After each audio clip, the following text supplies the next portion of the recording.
परीक्षित जी आगे बढ़े तो जाते जाते प्यास लगी, एक कुटिया दिखाई पड़ी है, उसमें घुस गए। उसमें महाराज समीक नेत्र बंद करके भगवान का ध्यान कर रहे थे। खूब आवाज लगाई, कोई है क्या, जल पिलाएगा, लेकिन कोई आवाज सुनाई नहीं पड़ी। परीक्षित को क्रोध आ गया, राजा का अपमान करते हैं। तो एक सरप पड़ा था, सरप को उठाया और उसी के गले में डाल दिया। परीक्षित चले आए।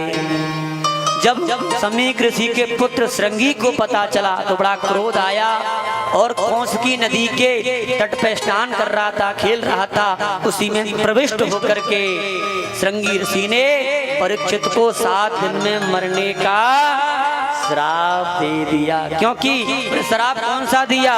यत लंघ्यत मर्यादंगम दक्षका सप्तमे हनि दक्षते स्म कुलांगारम चोदिते में चदत्रुतम्।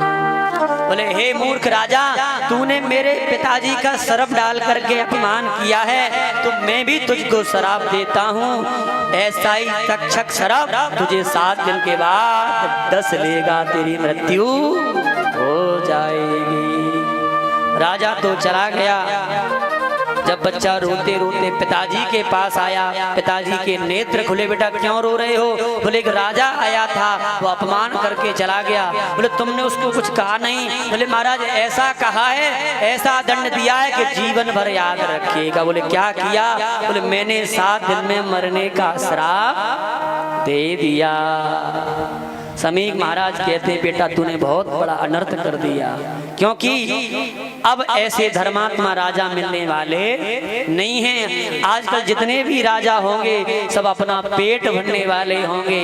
जनता से खूब हाथ जोड़ करके वोट तो मांगेंगे, जनता जिता भी देगी, गद्दी पे बिठा भी देगी, लेकिन जनता के काम नहीं आएंगे। वादे तो खूब करेंगे, जब वोट मांगने आते हैं तो खूब वादे करते हैं, हम तुम्हारी रोड बनवा देंगे, तुम्हारे यहाँ लाइट भिजवा देंगे, सारी व्यवस्थाएं करवा देंगे, लेकिन हम जाएं तो सारे वादे भूल जाते हैं। शकल दिखाने भी नहीं आते, कब आते हैं? जब दोबारा चुनाव आता है। इसलिए आजकल के राजा सब ऐसे ही होंगे। तुमने बहुत गलत किया, श्राप तो लग गया है, वापस आने वाला नहीं है। तब श्रृंगी ऋषि ने अपने शिष्य को भेजा है, परीक्षित से कहा कि आपको मरने का श्राप लगा है 7 दिन में, अगर कोई बचने का उपाय चाहते हो तो आप कर सकते हो। और प्यारे जैसे ही मुकुट उतारा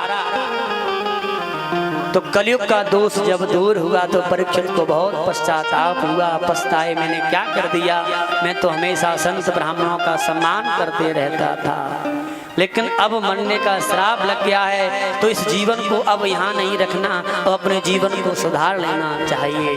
अपने बड़े बेटे जनमेजय को गद्दी पे बिठाया और परीक्षित सारा राजपाट छोड़ करके गंगा जी के किनारे पे आ गए। गंगा जी के किनारे आए लोगों को पता लगा महाराज को 7 दिन में मरने